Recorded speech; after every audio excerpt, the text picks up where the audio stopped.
What is going on, guys? It is your boy Gamers Goonie here to give you guys my double or nothing preview and predictions for this upcoming Saturday, May 23rd.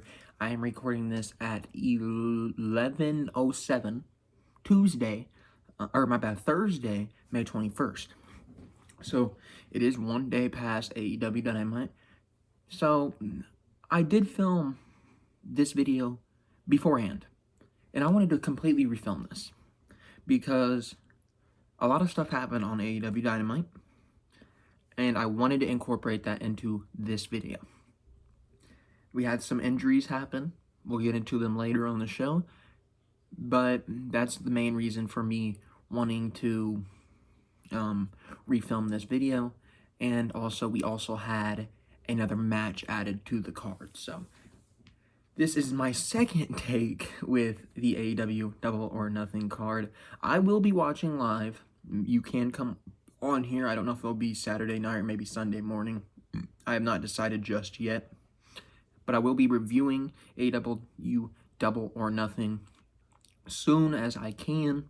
I don't know if I'll film it on that Saturday night and put it out there, or if I'll film it Sunday morning and put it up at that time. But you can rely on me because I got your guys' back. If you're not going to put the money into Double or Nothing, but you want to know what happens, you want to know how as a fan what it looked like, you can come back and Gamers Goons got you. I'll let you know what I thought of the show because I am buying the show this weekend. Let's cut out the chitter chatter and let's go right in to the buy-in. A match I'm pretty excited about is Private Party. Isaiah Cassidy and Mark Quinn will be going against the Best Friends, Chuck Taylor and Trent Beretta. They just call him Trent now. But this match is going to be for the #1 contendership for the AEW tag team titles. Obviously, we know that the Private Party has had a big win in the tag team division because they did beat the Young Bucks back in the tag team tournament, back when AEW was new and fresh, and it's still new and fresh, but back about the first month or so of AEW, we saw Private Party take down the Young Bucks. Big win for Private Party. And then the Best Friends have probably been one of the more consistent tag teams. They're on the show weekly. They've been there throughout this whole stay-at-home order stuff, pandemic, through the world situation going on. They've been at the TV taping, so the Best Friends have been around, and they've been doing very well. The Best Friends are two guys I really like. They're ever since the Best Friends added Orange Cassidy, it kind of felt like they were going to invest a little bit more into the Best Friends. And yeah, Orange Cassidy might not be the everybody's cup of coffee. Maybe he's not the main eventer, but he's over. You put him with a group of guys like the Best Friends. They're just all about inclusivity, right? It gets the Best Friends over in retrospect. Obviously, the Best Friends, two guys the fans were already behind anyways, just because they like the kind of fresh vibe. You don't see a vibe where it's just two guys wrestling because they're best friends. What else is there to say? They give hugs to each other. They really are best friends. I think when you added Orange Cassidy into that group, that kind of showed everybody that you have a little bit more investment into the Best Friends. And to me, that's one of the things where it kind of makes the Best Friends look like maybe they could be the tag team, one of the top tag teams in AEW, because they're already showing some investment by putting one of the most over guys in the company with that team. And I think the Best Friends will be that team eventually, but I don't think it's going to be on Saturday night. I think the Private Party is going to get the win. Private Party, they've kind of went stagnant. They got the big win over the Young Bucks. What was it, August, something like that? They haven't done much of anything since. They had some dark matches. They've had a few matches here and there on Dynamite, but they really haven't made a big splash on the show. I think it's time for the Private Party to finally get back on their feet, pick up where everybody was talking about them back when they did face the Young Bucks, saying they made stars out of Private Party. I think it's time to capitalize off that, rebuild the star talent that we all thought that they had, that kind of grew a little stale because we haven't seen them. I think it's time for the Private Party to get back into position where they could challenge the tag team champions, Kenny Omega and Adam Hangman Page. So I'm going to have to go with Isaiah Cassidy and Mark Quinn, the Private Party. I know some people are probably going to think the Best Friends because of the established team and they've been around longer and they've done more in AEW so far. I think this could be the star-making moment for the Private Party. They haven't been doing much, and they're finally getting another opportunity. I think this is the opportunity they're finally going to capitalize on, and they're going to finally be back in the place we all want them to be, and that is challenging for that AEW World Tag Team Championships, because you can't tell me that you guys watching that live, Private Party versus Hangman and Omega, that is going to be a great match. That could be very, very good. That could be reminiscent of the Bucks Omega Hangman match. It would be a very, very good match with the in-ring work that Private Party can do, and obviously we all know what Kenny Omega and Adam Hangman Page can do together in the ring as well. So I really do think the Private Party are going to finally get that boost that they needed, and I think they're going to win here tonight. Now I'm going to talk about the injury. This was the main injury that made me consider refilming, and then I ended up doing it because of the other two. But we have a match scheduled, and as of right now, it's still taking place, and that is Dr. Britt Baker versus Chris Statlander at Dynamite. We had Nyla Rose get dropped onto Britt Baker, and it was on her knee. She was in the corner. And as of right now, the rumor going around is she has a torn ACL. And if that is the case, Britt Baker will not be wrestling on Saturday. And it's real unfortunate. I was saying it back when I made the first take of this AEW Nothing video. Britt Baker has been my favorite of the quarantine era of wrestling. Her character work has been phenomenal. She literally hit Cody with a heel. A heel used a heel. That was funny. Her segments in the doctor's office where it's really out of place, really. I mean, you just a random patient's gonna walk in and see this her dentist cutting a promo to a teleprompter and has a sketch pad. Like, what? And then obviously Britt Baker, one of my favorite matches during this quarantine, with the blood coming down her face. So Britt Baker has been a star. I think Britt Baker's finally hit the point of her career where we can look at her and say she is ready. I said that in my other one, where a lot of people thought she was going to be the big star coming into AEW, but she did not, because she was a little green in the ring, and she still is a little green in the ring, don't get me wrong, but not many people were sold on her character. But I think everybody can agree with me now. Britt Baker is 100 times better than what she was on day one. I think Britt Baker is exactly where she needs to be to finally challenge for an AEW women's title match. I don't know if it's the correct time for her to win. I would love to see her go into that position in the next few months. But with the ACL scare, I don't think that this match is going to happen between her and Chris Statlander. But if it does, I'm going to have to take Britt Baker, just because do I want to take Britt Baker still? I'm going to take Britt Baker because I'm going to assume if this match happens, she did not have the ACL injury. I don't know. Maybe she has something tweaked and they're going to have Chris Statlander go over just as a means to write Britt Baker off TV and then have Chris Statlander be the next in line for the Women's Championship. I don't know, but if this match takes place, I'm just going to stick with my initial prediction of Britt Baker, because Britt Baker has been exceptional. She's been one of my favorites, if not my favorite wrestler during this entire quarantine. I really couldn't tell you who else might be there outside of maybe a Sammy Guevara. And then obviously in WWE, we have Drew McIntyre, who's been killing it, and Seth Rollins. But Britt Baker's up there with the big names. Drew McIntyre, Seth Rollins, Sammy Guevara. Sammy Guevara is not a big name, but he's been really good as of late. And I think Britt Baker is just up there with everybody else. I think she She has all the talent in the world. She was hitting her stride. She should be in position to go on and face Nyla Rose or Hikaru Shida, whoever wins. But I don't know if it's going to happen now with the ACL scare. I'm going to assume that she's going to fight because of this prediction. Still not being taken down. This match has not been called off yet.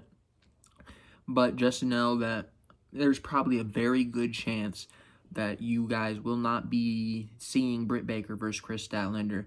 You might get something where Chris Statlander might face somebody else, maybe an Alley or whoever's on hand, whoever might, Big Swole, I don't know. But as of right now, this match is definitely in question. There's a lot of people very scared of what could happen here with Britt Baker.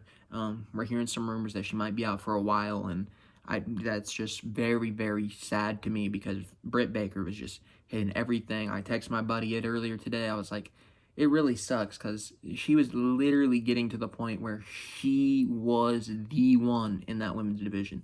She finally found her niche, and she finally made herself into the star that we all thought she could be eventually. As soon as she got there, she gets injured. That it has to suck. That really does, because we all love Britt Baker, at least this heel side of Britt Baker, because I think everybody can agree she's done really good with it. So it's unfortunate news that Britt Baker will more than likely not be wrestling against Chris Statlander, but if it does happen, I'm going to have to take Britt Baker. All right, next we're going to have another match that was kind of like the last factor into me deciding to refilm this. We got Dustin Rhodes and Shawn Spears. Obviously, Shawn Spears has Tully Blanchard. This match could be very interesting. I don't know where to go with this match, right? And what I want to say here is Shawn Spears, he's had an underwhelming AEW run. He debuted at, I believe, the pre-show at Double or Nothing last year. He got a decent reaction. But what did he do after that, man? What did he do with that? He went and lost to Cody. I didn't think that was going to happen. And then he hasn't done much of anything, except some matches here and there on Dynamite. I want Shawn Spears to be one of those mid-card guys, but I also want to see Dustin Rhodes continue his career. Dustin Rhodes is on one of those last ride stories where every match Dustin Rhodes does could be his last. And I'm going to be honest with you. The match I think should have ended his career is the one against Cody last year at Double or Nothing. If anybody is going to end this man's career, Dustin Rhodes, I think it should be Cody. I don't think it should be Shawn Spears. But it could get Shawn Spears over to kind of get one back at Cody. I don't know if that would be the wise idea. Maybe an MJF could do it also. But I'm going to have to go with Shawn Spears just because Shawn Spears really needs to establish himself as one of those guys that could be in that mid-card scene. And I really do think he should be in that mid-card scene. Unfortunately for him, he's just hasn't been booked as well as I think he should have. But he's also been real good during this quarantine stuff as a fan on that side of things too. So he's been one of the stars of AEW in the past few weeks and months of this whole pandemic. I'm going to have to go with Shawn Spears. I think it could go either way here. I really do think it's a coin flip, but I'm going to have to take my gut. I'm going to have to take Shawn Spears. He has Tully Blanchard with him. I think it's going to be him. I'm sorry, Dustin Rhodes fans. I love me some Dustin Rhodes, but I don't think it's going to be him. All right. Which match do you think we should get into next? You know what? I'm gonna save the bigger matches for later. Let's talk about MJF and Jungle Boy.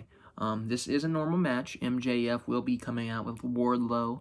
I believe we all could have figured that one out. Jungle Boy, I don't believe Jungle Boy is going to come out with a Luchasaurus, but I do think Marco Stunt will be at ringside for Jungle Boy. I think he will be the guy that's kind of antagonizing Wardlow, while Wardlow might be trying to interrupt in the match. I think it's going to be somewhere along the lines where Wardlow's going to end up taking out Marco Stunt, something like that. But at the end of the night, this is going to be a real good match. We have two up-and-comers here. MJF, very young, very good heel. Probably one of the best, if not, or one of the best, if not the best, in all of pro wrestling today. He's gonna be the future of the company, one way or another. He said it, and I believe it, because the kid has all the talent in the world. Same thing with Jungle Boy. Jungle Boy, he's a phenomenal technical wrestler. He can hang with anybody in the ring. He had a great match with Jericho. I think he could be a very, very good key player for them in the future as a face of the brand. They already did kind of establish him as a face of the brand when he was one of the ones they flew out to do the TNT thing, the promotion where they had Brandy and Cody and all SCU guys, I think, were there.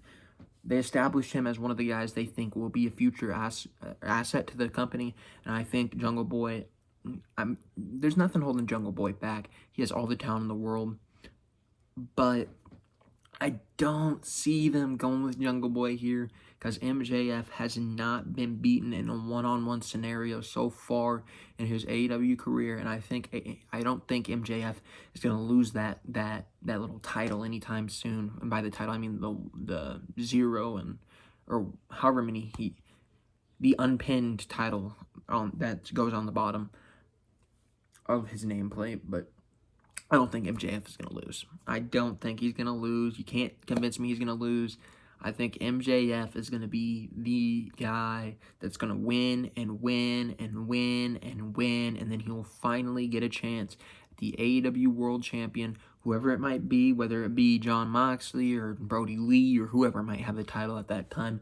I don't think it's now. I think MJF will continue to win and win with Wardlow helping him. I think he is going to have Wardlow somehow take out Jungle Boy in this match. I think Jungle Boy will have Marco, like I said. Obviously, I would imagine it'd be something where Wardlow's going to make a cheap shot on Marco, take Marco out. Jungle Boy is going to get frustrated, get in the face of Wardlow, and the ref's going to try to eject him, and then MJF's going to slip on his little diamond ring, hit him from behind. The ref doesn't see it. 1, 2, 3. Jungle Boy is losing to MJF in the middle of the ring. I'm taking Maxwell Jacob Friedman himself, the youngest and fastest rising star in all of professional wrestling. And you know why he is? Because he's better than you, and you know it. I'm taking MJF. Ooh. I'm going to talk about this match next. And this is a match that I think everybody, I'm not going to say everybody. This is a match that there's going to be a lot of people that love this match. But there's also going to be a lot of people, I think, that are not going to like this match. I think it's going to be a 50-50 down the line. You're either going to love or you're going to hate this match. That's fine. I think this match is going to be one of the ones that are kind of like an Escalera de la Muerte match, where everybody's going to look at it at the end of the night and know what happened was good stuff, but maybe it was a little too fast. Maybe there was too many false counts. Maybe it was just too over the top. But I like over the top. I personally love over the top. It is the Stadium Stampede match between the Inner Circle and the Elite. The Elite obviously tag teaming with Matt Hardy. I'm sorry, Elite fans, but the Inner Circle are gonna win this match. You know why they're gonna win this match? Because your boy in the Elite, Matt Jackson, he got hurt. He got hurt on AEW Dynamite. So Matt Jackson's gonna wrestle. You can't convince me Matt Jackson won't wrestle. Matt Jackson is just getting back to ring shape. Injury or not, Matt Jackson's wrestling this match. You know why he's wrestling this match? Because he doesn't have to do anything. I'm not saying he would do it. Matt Jackson's the crazier one of the Young Bucks, so he's the one that does the flips off the top. He's the one that does the high jumps off of the ladders or whatever. He's just a crazy guy, right? He's not going to let this hinder him. He's going to be right where he left off. He's going to come into this match. I think he will have zero limits here, and I think it's going to be very interesting to see what he can do. I also think Sammy Guevara could have a very interesting spots here. Obviously, with them being able to go around the entire stadium, I think, I don't even know what they call them. I guess I would want to call them like a balcony or something, where the seats, like the seats are like above the field, because this will be in the field. I believe there's 2 rings in the field at the 50-yard line, and they can basically go around the entire stadium. I think you could see them jump off the I don't even know how to explain it. I really don't know. Where the fans sit, I think you could see them jump off and land onto somebody, whether Sammy Guevara hits a Spanish fly at the top. That'd be a very cool moment. Whether Sammy Guevara... Yeah. You know what? I'm on a predict right now. Sammy Guevara is going to take a beating in this match, one way or another. He's probably going to be the one that eats a Matt Jackson flip. He's probably going to be the one that gets thrown off something. Sammy Guevara, I mean, the guy gets beat. He got ran over by a golf cart. Like, that man takes bumps. So I'm going to assume that Sammy Guevara is going to be a pivotal moment in this match. He's going to be involved with one of the big moments that we're going to look back on and say that's what made this match special. I'm excited to see Adam Hangman Page come back in ring, not just the attack he did on Wednesday, but I'm excited to see him in action. I want to see a buckshot lariat once again in the middle of the ring. I want him to hit Chris Jericho. I want him to pin Chris. No, I'm just playing. I'd love to see Hangman pick up the victory back up over Jericho, but I don't think that's going to happen. Kenny Omega, I think we all know how great Kenny Omega is. And I think what's going to make this match really special is the creativity of the guys in this match. You got Matt Hardy, one of the more creative minds in all of professional wrestling, with the entire broken gimmick back in TNA that made TNA into something special. Then you got Chris Jericho, changed with the times with the snap of a finger. The guy he literally can get anything over. I think Sammy Guevara is a very solid guy to put in any sort of situation here, with any sort of moment you want to create, because Sammy Guevara is great at selling. Same thing with Ortiz. And I also really do think that the Young Bucks are definitely going to be very creative in how they're going to approach this match, because we all know how different the Young Bucks are from other tag teams. I think they're going to reestablish themselves as one of the more elite tag teams in all of professional wrestling. Here, I think they're just gonna establish they don't have any ring rust. They're back at the shape they wanted to be. But at the end of the night, I'm gonna have Chris Jericho and company end up beating the Elite. I'm gonna end up taking the guys with the more experience as a complete team, because Matt Hardy has not been part of the Elite. So there might be a little bit of tension there if something goes wrong. Maybe Hangman gets frustrated at Hardy. I don't know, but I'm gonna have to take the togetherness that the Inner Circle have, and I'm gonna have to go and I'm gonna say Chris Jericho's gonna pin Matt Hardy. You know what? I'm gonna also say Vanguard 1 might make an appearance, and he's gonna be on Chris Jericho's side. Just a thought. Just a thought. Also, I wanted to mention at this point, I mentioned it in the other one, I'll mention it here. One of the things being rumored is a possible debut of a certain tag team that might or might not have been in WWE, called The Revival, and now they are called The Revolt. Scott Dawson and Dash Wilder, those two guys, they changed their names. I know one's Dax something, or I don't know their names until they re-debut, because I ain't seen them wrestle yet. But they might be making an appearance at the shows from what we've been hearing. Maybe they are the surprise of the night. I don't think that's going to be the case, guys. I don't think it's going to happen. I'm going to tell you right now. I'm going to say there's a 99% chance that the Revolt do not show up on this card. I don't see it happening. If it does happen, it's going to have to be against the Young Bucks. I think that's who they're going to have to debut against. And I don't see them joining the Inner Circle side of things to help the Inner Circle win. I don't see them attacking the Young Bucks after they lose to the Inner Circle. I'm just not going to have the Revolt. I wait for the Revolt until there is a live crowd, because that's going to be a big moment. We know how great they are as a tag team. I think everybody knows how great of a tag team division AEW has, and I would hold off on that because that is going to be a huge moment for everybody involved. I don't think it's going to happen on this show. If it does, I'll be happy. I love me some good old Revival, and now they're going to be the Revolt, but I don't think it's going to happen here on this show. Next, we got Nyla Rose versus Hikaru Shida. This is a no disqualification and no countout match for the AEW Women's World Championship. I'm not going to lie to you. I'm not going to lie to you. When I filmed this on Tuesday, I said one thing and one thing only in this. Nyla Rose was going to win. However, that's because I thought Britt Baker was going to be the next one in line.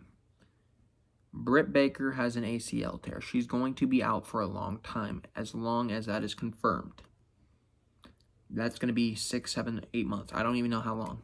Might be longer, might be shorter, but you're definitely going to miss a few months. Nyla Rose is not the champion for the next few months yet. Nyla Rose is good, but I don't think you have Nyla Rose as the champion just, or a long-time champion just yet. She had to take it off Riho. And there's a lot of people that liked Riho, and there's a lot of people that don't. I think Nyla's best thing is going to be taking it off Britt Baker once Britt Baker returns, because we are going to pop for Britt Baker. Britt Baker's going to return. Britt Baker is going to become a face once again. Everybody's going to go behind her. Britt Baker goes on and she wins the title off of somebody. And then you have Nyla come in, and Nyla is the heel that takes everybody's favorite out. That's when she has her long run. She's not a big enough heel to carry the division for the next few months. Just yet. She needs the moment. Riho was not the moment. If I'm booking this, I'm taking the title off Nyla now. I was going to wait another month or another 2 months until Britt Baker could do it. You're not going to have Britt Baker. She's not your cop-out anymore. I don't think Chris Statlander is at the right spot right now. Back in December, she was 100% at the right spot. I don't think it's the right call now. So you don't give it to Chris Statlander here. You give it to the one woman you've been building up the entirety of AEW, the one woman that you have had at the top of the power rankings for the longest period of time over the past few months. That's Hikaru Shida. You've invested so much into Hikaru Shida. She's gotten wins after wins after wins against everybody. You got to go with Hikaru Shida now. I thought Britt Baker was going to be the one, but that's because Britt Baker could have organically got over if she beat Nyla. I don't think Nyla's going to hold it for much longer, and I think the most correct answer without Britt Baker being there is Hikaru Shida. I'm going to have to take Hikaru Shida. If Britt Baker was still there, I would 100% take Nyla Rose, because I thought Britt Baker was going to be the one to take it off Nyla. But without Britt Baker's future being certain, Hikaru Shida is the next women's champion in my book. I'm going Hikaru Shida for this match. I think it could be very interesting. I think Nyla Rose will beat the crap out of Hikaru Shida. Since it's a no DQ match, I think the kendo stick will definitely... not even think.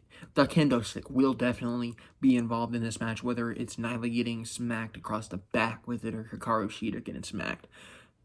It's going to be involved. I'm taking Hikaru Shida, though. She's finally going to get one up for the stealing of the kendo stick that Nyla Rose did, huh? So I'm going to have to go with Hikaru Shida now. If it was 2 days ago, I was taking Nyla Rose. But I don't think it's the right call with Britt Baker's future being uncertain, because if Hikaru Shida loses here, who do you have? Who else do you have? Penelope Ford's not ready yet. She could be, but not just yet. Chris Statlander, I don't think it's the right time. I think she's going to be one of the ones that's going to benefit off of crowd.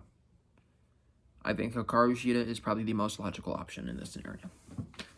Next, the match that I am personally looking most forward to, and the match that I am buying the show for.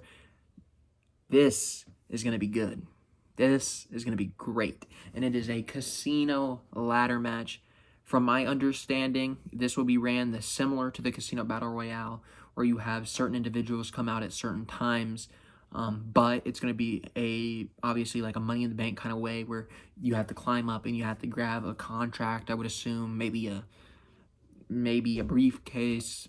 I don't know what they're going to have at the top of that, but you're going to have to climb up, you're going to have to grab it, but you can grab it before somebody else comes out. So if you're the first two in there, you legitimately, one of the first two people, could win the match before the third person ever gets out there, from my understanding. It could be very interesting. I like the concept. I think it's going to be very good. I like how they kind of added the Casino Battle Royale. Back last year's Double or Nothing, there was a lot of people that didn't like the Casino Battle Royale, or they did, and I was one of the ones that did. I really did enjoy it. I like the aspect of that being added with the Money in the Bank match. Money in the Bank is one of my favorite pay-per-views of the calendar year, every single year. I always try to make an effort, if it is close to being within like a 3-state radius, to go to Money in the Bank, because it's just a pay-per-view I very much enjoy. I love the ladder match kind of aspect. I love ladder matches. Definitely love seeing somebody it's kind of like an inauguration of who might be the next guy or the next woman to be the face of the brand. It's just a real cool moment to be there for that. And I think it could be the same for this in the future. Obviously, no fans are going to be there. I think this is going to probably end up being a staple of the AEW Double or Nothing card. I think it's going to be kind of like a Money in the Bank match, where it's going to be a staple of this pay-per-view.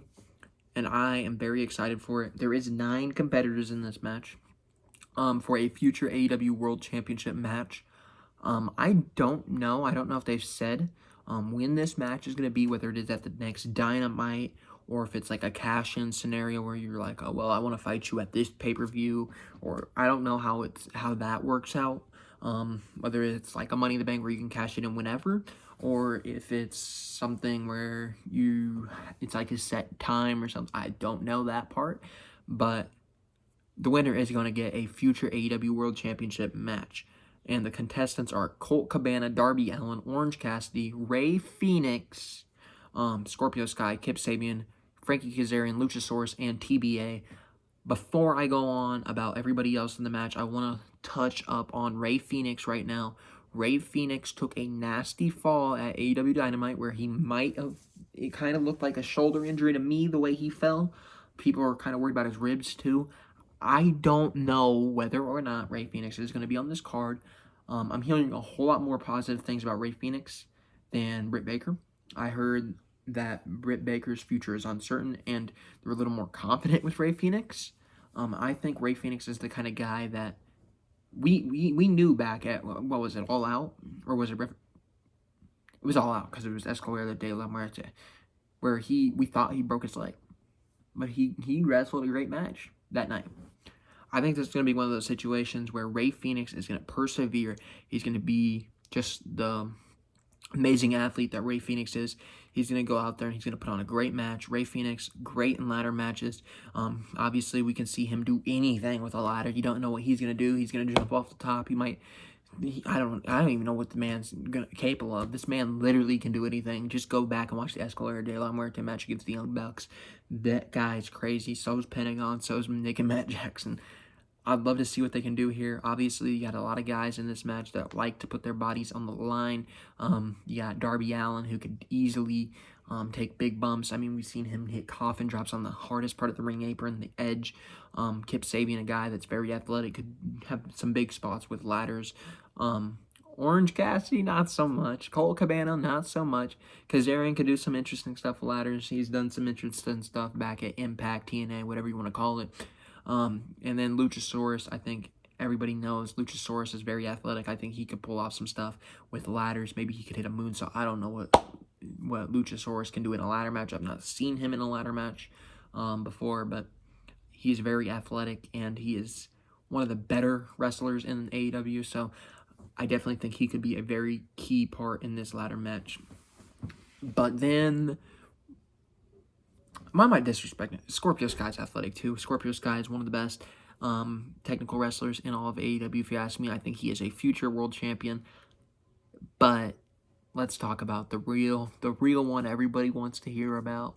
We don't want to hear about Darby Allin. We don't want to hear about Orange Cassidy. We don't want to hear about Ray Phoenix. We don't want to hear about any of these guys, right? We want to know, who does Gamers Goon think that the TBA is going to be? And I'm not going to sit here and tell you it's one of the members of the Revolt. I'm not that basic. No. I'm not going to sit here and tell you it's Brian Cage. You know why I'm not going to tell you that? I believe Brian Cage's wife. I do.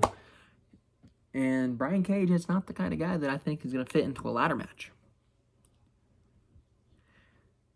You know who I think it's going to be?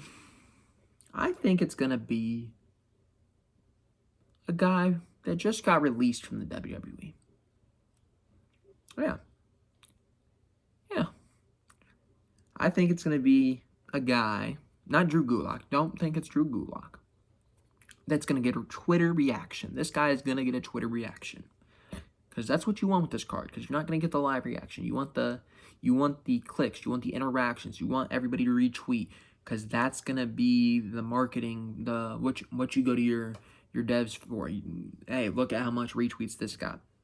Because that's what the show is going to thrive off of. Because you don't have the live interactions. The person that is going to get you the most clicks, the most views on YouTube, whatever, is going to be none other than Rusev. I've not seen anybody talk about Rusev.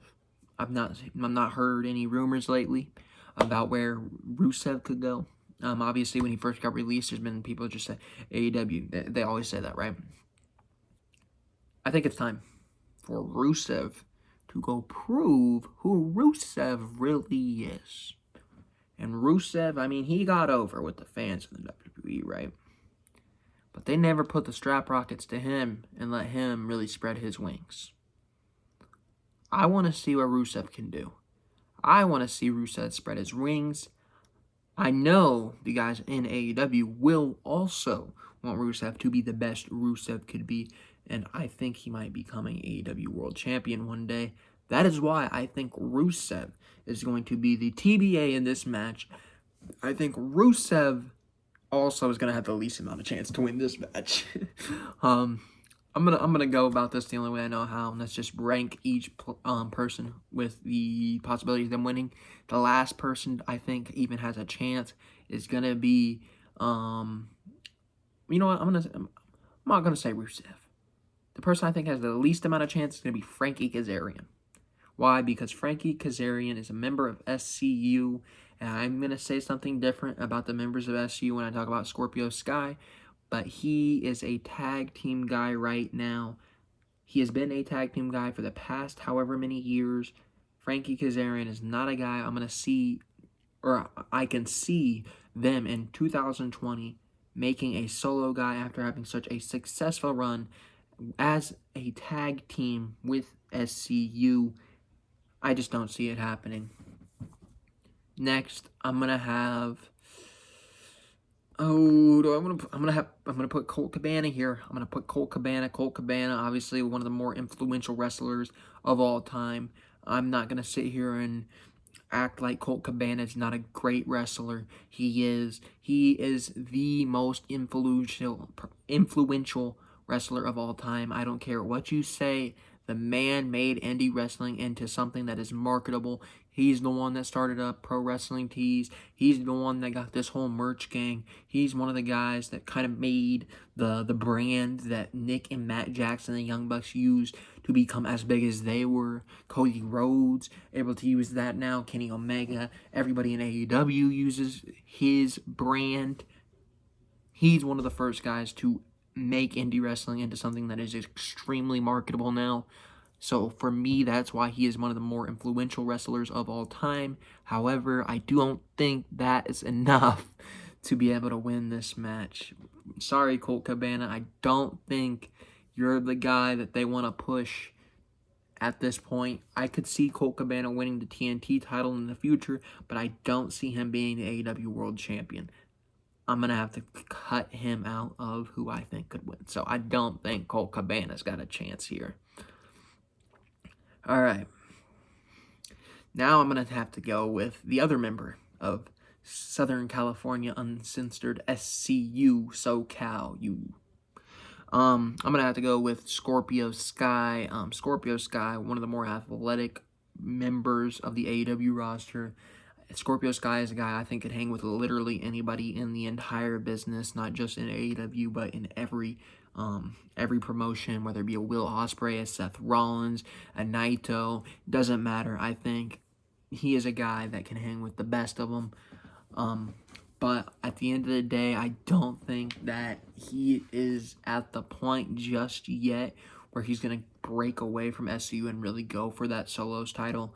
I think Scorpio Sky is going to take a few more months before he really starts to excel on the solo scene. So that is why I'm not going to take him here. But believe me when I tell you this, Scorpio Sky will be a solos champion, whether it's TNT or World. Doesn't matter. It will happen eventually. I don't think it is going to happen right now, though. Next. Actually, I'm going to say, it's TBA. It's going to be, if it's not Rusev, it's going to be whoever's here is going to have the next least amount of chance to win. Because, let's be honest, I don't really think they're just going to introduce somebody and have them win right off the bat. I think they do have a bigger chance than Kazarian and Sky and Cabana, just because this TBA guy could be somebody young. It could be maybe Sammy Guevara somehow gets into this match. I don't know who could get this match or into this match. So they definitely have more of a chance than some of the other guys, because I don't think any of them really have a legit shot. This guy, depending on who it could be, because it could literally be anybody, does have a chance. Maybe it's a Pac, my bad. But I don't think it is going to be the guy that wins this match. I don't think that's going to be who TBA is. I'm sorry. Next, I'm going to have to go with Luchasaurus. I think Luchasaurus has a very good chance at winning this match. However, I don't think he has the best chance. I love Luchasaurus. I've met the guy. I mean, he dresses as a dinosaur, and he's probably one of the more athletic guys in all of AEW. He can wrestle the lucha style. He can wrestle just any style you want him to. He's a big guy. The guy's I believe 6'7", 6'8". The guy's a massive human being, and he's able to flip. He's able to do basically anything you ask of him. I think he can be very interesting in this match, but I don't see him being the guy at the end of the day to go on and challenge the winner of Mox and Brody Lee. I also here made a change in my initial predictions. I made a change. Rey Fenix was my second guy I had as a chance at winning this match. However, the Goon himself has changed his mind with injury possibilities of Rey Fenix. I'm going to go off on a limb and assume that Rey Fenix is going to wrestle this match injured, and he is going to address his injury after this match. So with that being said, I'm going to count that against him, and I'm going to give him the fourth best chance of winning this match, just because I don't know what the longevity is with Rey Fenix. He might have to go out for a while. We don't know. I think he will wrestle, but this might be a situation kind of like the Ciampa situation where he fought, but he knew right after that he was going to have to take a little hiatus from wrestling. I think that might be something that might happen with Rey Fenix. I don't think it's that serious, but it could happen. That's why I moved him down from 2 to 4. He dropped 2 spots, but I think he still has a decent chance at winning the match. And now we get into the top 3. We got Darby Allin, Orange Cassidy, and Kip Sabian. Unfortunately, for one of my guys that I came into AEW claiming as my guys, it was him, it was Sammy Guevara, and it was Darby Allin. And that is Kip Sabian. Kip Sabian is one of the guys I thought had very high potential when I first saw him, and I think he still does. I think Kip Sabian has a decent chance at winning this match. However, I don't think he has the best chance. Kip Sabian, he has the valet and Penelope Ford, so that could be very interesting. You could see her interfere in the match. Maybe she helps him win the match, kind of like what a James Ellsworth did for Carmella at Money in the Bank. Maybe that's something that could come into play here.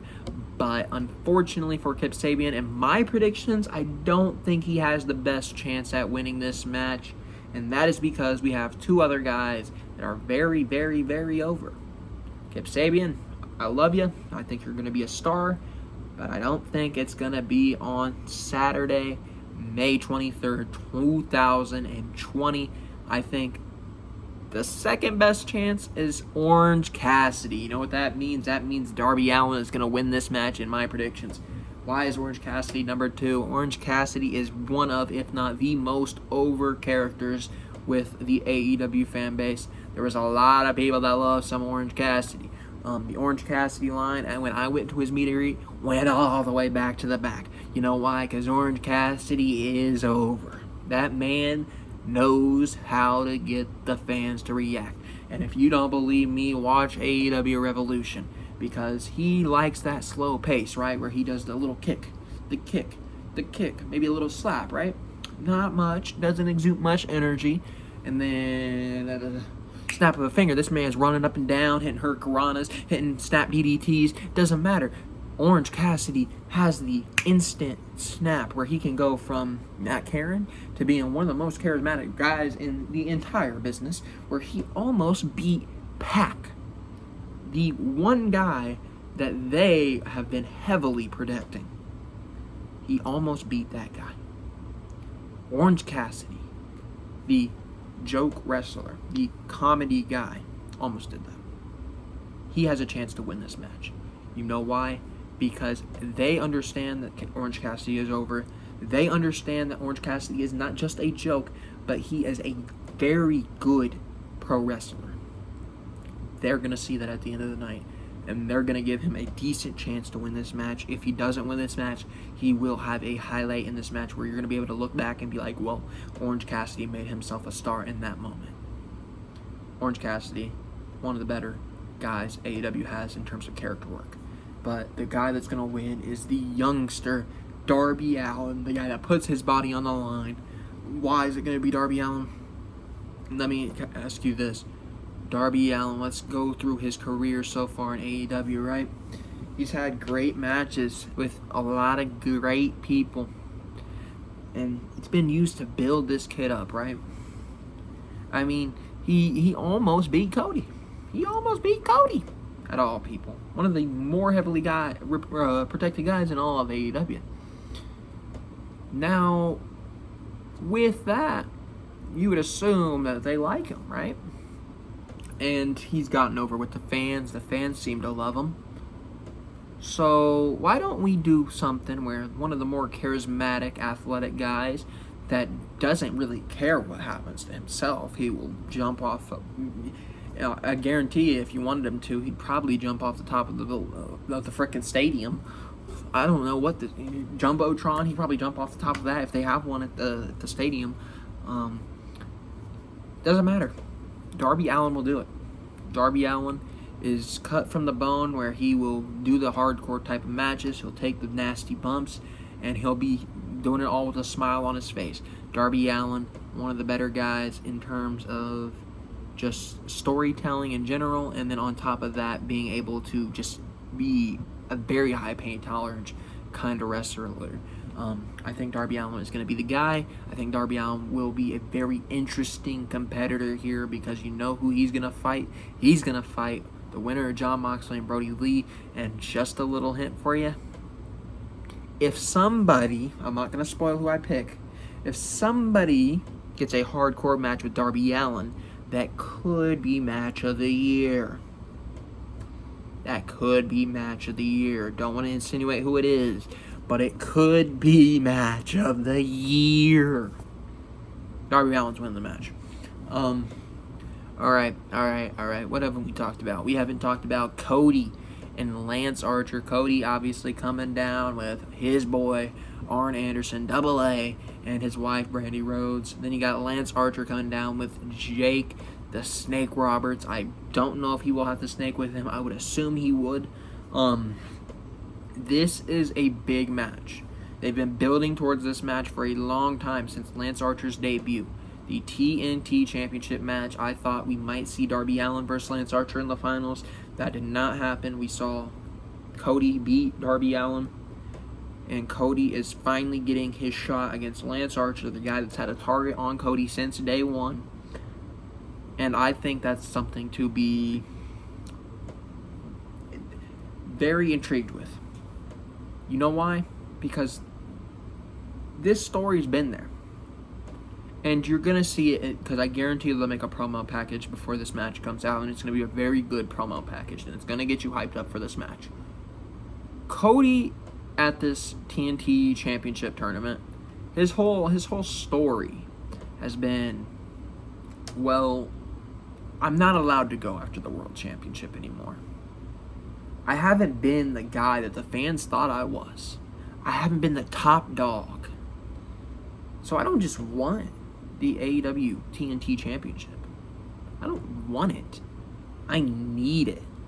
Because I want to prove to myself, and I want to prove to these fans, that I'm not just the guy that just couldn't do it after making all this happen. I want to prove to myself that I still got it. Then you got Lance Archer. He doesn't really care. This guy, all he wants to do is enforce pain. All this guy wants to do is just run through the entirety of the roster.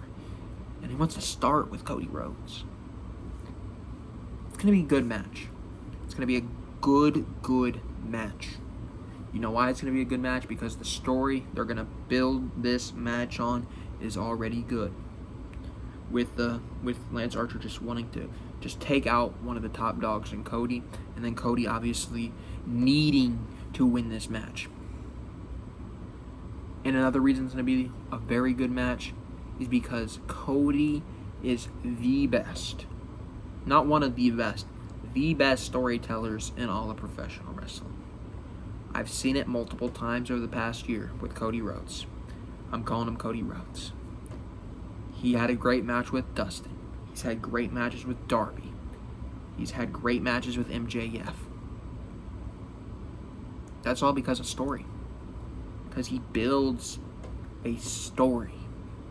And then he goes in and he shows passion. He shows emotion. Raw emotion in the ring. And it gets you invested.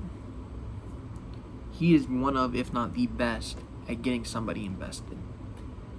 He's going to get you invested in this match. He's gonna get you invested.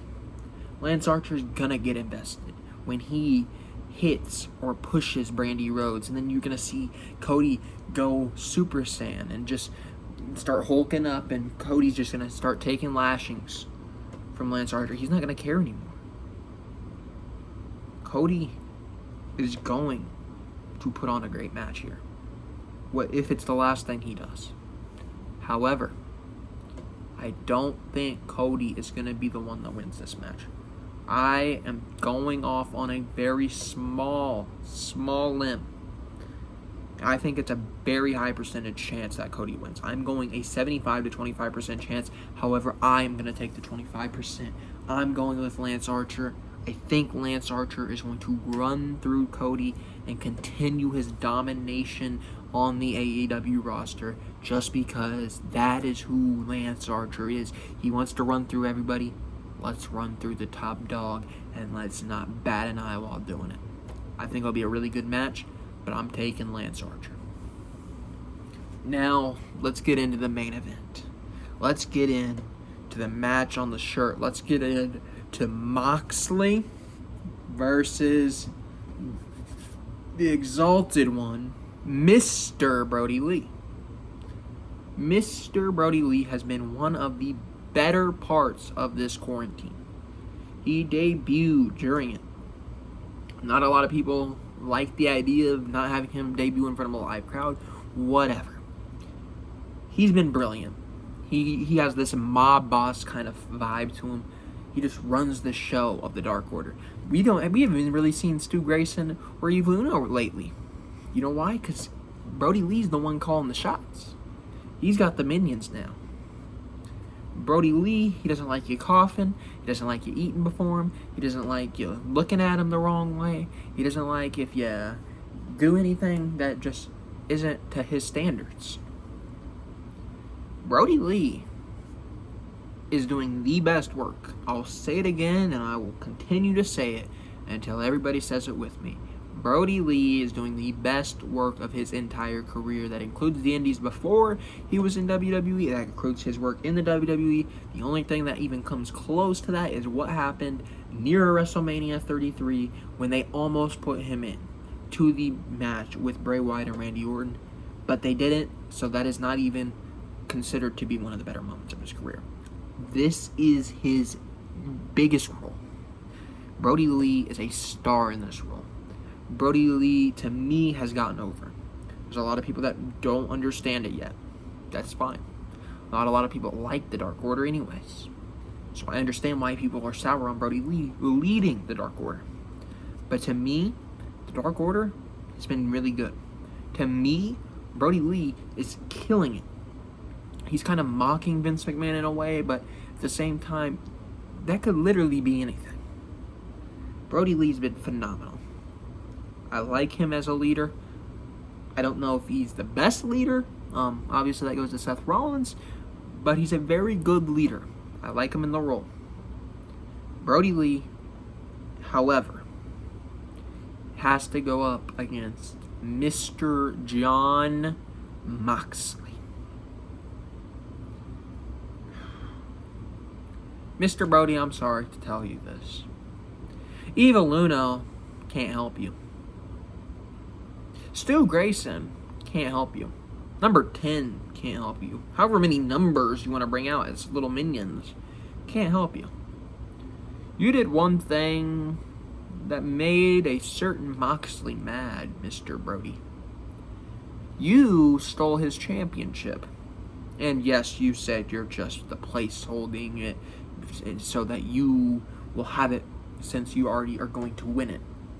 Right, and all you had to do was ask for it back, right? Wrong, Mr. Brody. Wrong. You just invoked the purveyor of violence to make things a little bit more personal with you, Brody. Jon Moxley, let's make it clear. He doesn't care if you have Evil Uno with you. He doesn't care if Stu Grayson interferes. He doesn't care how many minions you bring in.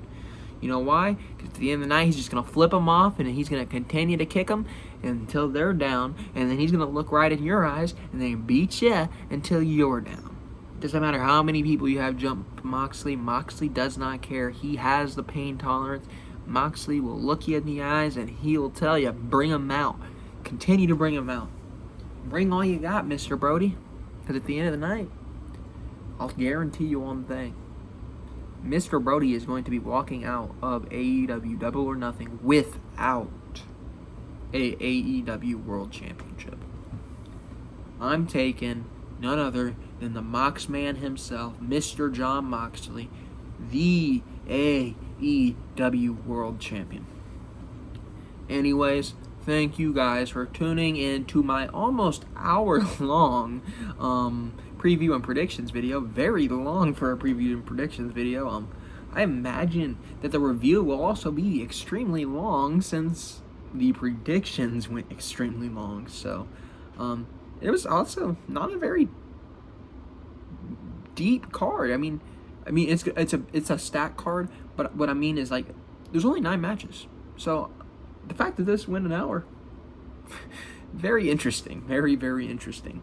You guys will be seeing this on Friday, sometime in the day. I'm not sure when I'm going to post this, but just know on Saturday you can go over to the Twitter at gamersgoonYT and you guys can see me live tweet during the show, AEW Double or Nothing, part 2, because we had one last year.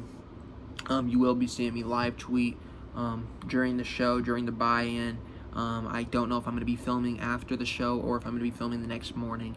That has been yet to be decided, but you will also be able to find that information over on the Twitter. So make sure you guys do go follow the Twitter. Make sure you do sub to this channel, and make sure you just continue to come back, because I'm sure you guys are going to want to know what happens at Revolution, AEW Double or Nothing #2, because if you're not watching it, I'm sure you want to know what happens. So come on, join me in finding out what's going to happen.